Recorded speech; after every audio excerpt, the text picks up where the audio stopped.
This is Todd Steen, nutritionist with Pro-Trition Feeds, and you're watching a Co-op Minute.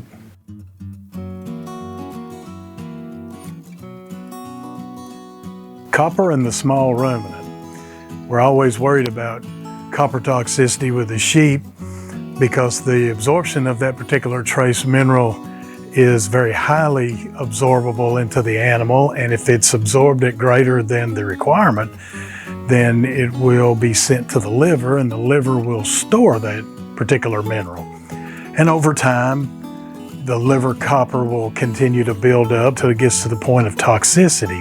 Now, the liver is very good about holding on to it, and it will take some type of a stressor or some type of an occurrence for the liver to release some kind of a stressor, be it weather, be it a bad diet, or be it transportation, something that's out of the ordinary that will cause that animal to release that copper. It's really not known what the true mechanism of that is, but we know that that stressor will cause copper to be dumped, and it will dump it into the bloodstream.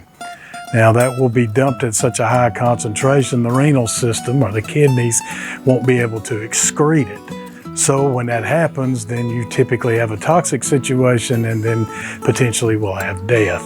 There's very little symptoms to it. You might notice some membranes that might have a jaundiced look or something along those lines, but it would be relatively minor type symptoms. What we do in our sheep feeds to protect that is we supply an antagonist there, particularly molybdenum, to absorb copper. So we will put that in at a nice occurrence to help prevent copper buildup. Thanks for watching this Co-op Minute. Check back next week for more tips.